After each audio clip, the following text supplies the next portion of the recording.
Students, मैं आपको teach करने जा रहा हूँ प्रेजेंट परफेक्ट टेंस। इससे पहले आपका past, present indefinite, past indefinite, present और फ्यूचर इंडेफिनिट, फिर आपका प्रेजेंट कॉन्टिन्यूअस, पास्ट कॉन्टिन्यूअस और फ्यूचर कॉन्टिन्यूअस, इनका सारा हमने वीडियो जो है अपलोड कर रखा है, आप उसमें देख सकते हैं। कहीं भी शंका हो तो अपनी बात जरूर रखिए, ठीक है। अब मैं आपको टीच करने जा रहा हूँ प्रेजेंट परफेक्ट टेंस, ठीक है। मैं आपको हिंदी और इंग्लिश दोनों वर्जन में टीच कर रहा हूँ। ये दोनों वर्जन में वहाँ पे अवेलेबल है, आप उसको देख सकते हैं, पढ़ सकते हैं और अपनी बातें उसमें आप और रख सकते हैं, कहीं भी आपको शंका हो रहा हो तो, ठीक है। तो आइए हम पढ़ाने जा रहे हैं प्रेजेंट परफेक्ट टेंस, ठीक है। आइए देखिए आपका दिया है प्रेजेंट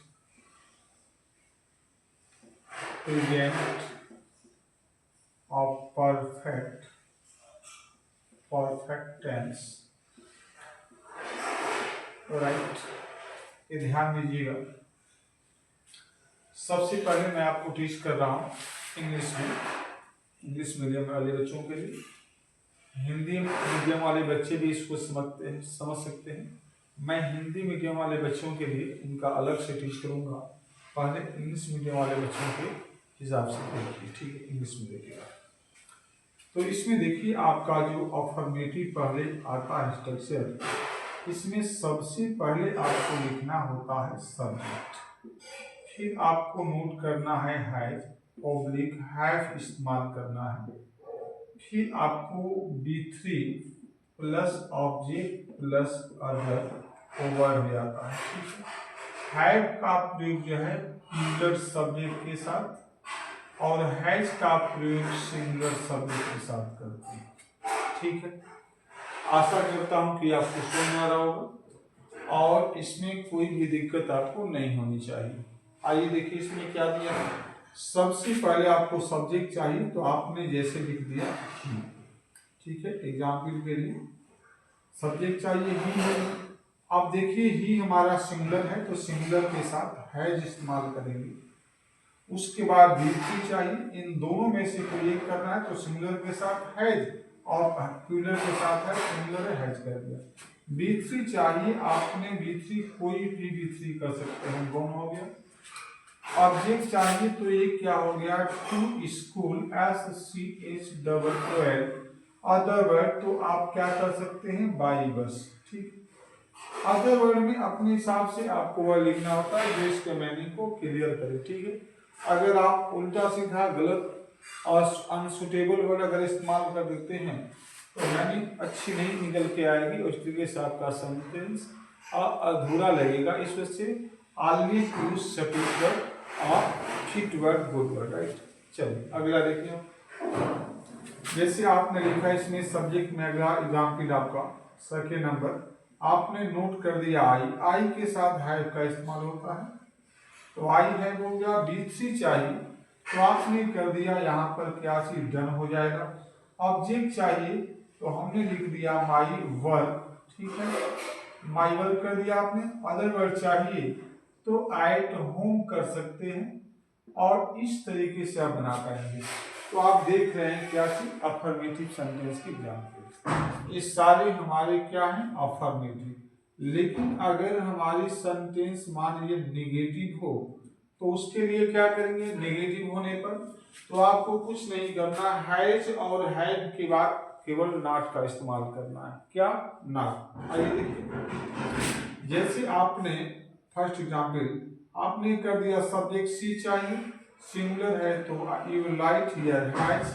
नेगेटिव करना है तो तुरंत आपको नॉट इस्तेमाल करना है। B3 चाहिए तो आपने B3 मान लीजिए रीड कर दिया। रीड का तीनों फॉर्म रेडी होता है, सेम स्पेलिंग होती है। और ऑब्जेक्ट चाहिए तो आपने कर दिया अ बुक, ठीक है। अ बुक आपने कर दिया और इसके बाद ऑब्जेक्ट चाहिए तो क्या हो जाएगा, in the class, in the class हो जाएगा। तो इस तरीके से आप बहुत आसानी से कर पाएंगे, ठीक। अगला देखिए, दूसरा देखिए।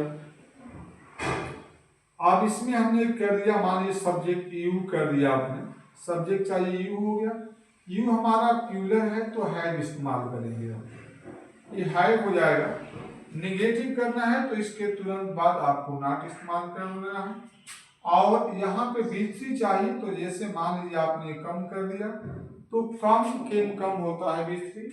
ऑब्जेक्ट चाहिए तो हम लिख सकते हैं क्या चीज, आई हियर, और किसके द्वारा, अदर वर्ड्स तो बाई कार, तो बाई कार आपने कर दिया इस तरीके से, तो बहुत आसानी से कर पाएंगे। अब मुझे लगता है इसमें किसी भी तरीके की प्रॉब्लम आपको नहीं आनी चाहिए। तो ये नेगेटिव हो गया, ठीक है। अगला देखिए इंट्रोगेटिव, हम आपको इंट्रोगेटिव टीच कर देते हैं। इंट्रोगेटिव, इसमें देखिए इंट्रोगेटिव होने पे क्या करते हैं, इंट्रोगेटिव होने में भी कोई दिक्कत आपको नहीं है। ये जो हैज और हैव आप देख रहे हैं, इसको जो है सब्जेक्ट से पहले, ये क्या आपकी हेल्पिंग वर्ब है, कोई भी हेल्पिंग वर्ब को अगर सब्जेक्ट से पहले नोट कर देते हैं तो सेंटेंस हमारी क्या बन जाती है, इंट्रोगेटिव, और लास्ट में क्वेश्चन मार्क, ठीक है। आइए देखिए, जैसे मान लीजिए आपने शुरू में सबसे पहले आपने हैव कर दिया, तो हैव किसके साथ, प्यूलर के साथ, तो जब आपने हैव लिख दिया तो इसके हिसाब से आपको प्यूलर सब्जेक्ट चाहिए, आपने यू कर दिया, मान लीजिए हैव यू। B3 चाहिए, डन कर दिया आपने, क्या हो गया, डन। ऑब्जेक्ट चाहिए तो यहाँ पे आपने कर दिया यू, क्या हो जाएगा आपका, वर्ब, और क्वेश्चन मार्क हो जाएगा। देखिए इसमें कोई दिक्कत नहीं। फर्स्ट एग्जाम्पल, सेकंड पे देख लीजिए, WH वर्ड से शुरू कर देते हैं। जैसे आपने नोट कर दिया फाइव, तो फाइव, और इसके बाद आपको फाइव के बाद हैज हैव में से कोई एक लगाना है। जब मैंने यहाँ पर क्या कर दिया, हैज कर दिया आपने, उसके बाद आपको सब्जेक्ट नोट करना है, और सब्जेक्ट जो इसमें क्या करना है, तो सब्जेक्ट इसमें डाल दीजिए कोई, जब सिंगुलर है तो हमने चलिए यहाँ पर नोट कर दिया राम, ठीक, वाई हैज राम।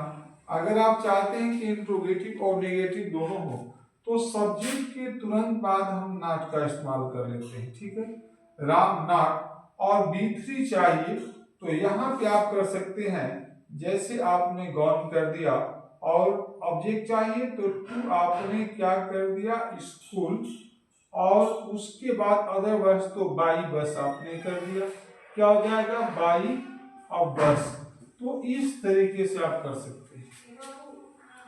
तो स्टूडेंट, मैं आपसे आशा करता हूँ कि आप अच्छा काम कर रहे होंगे, और इस तरीके से आप लोग बहुत आसानी से काम कर पाएंगे और बहुत आगे बढ़ सकते हैं, ठीक।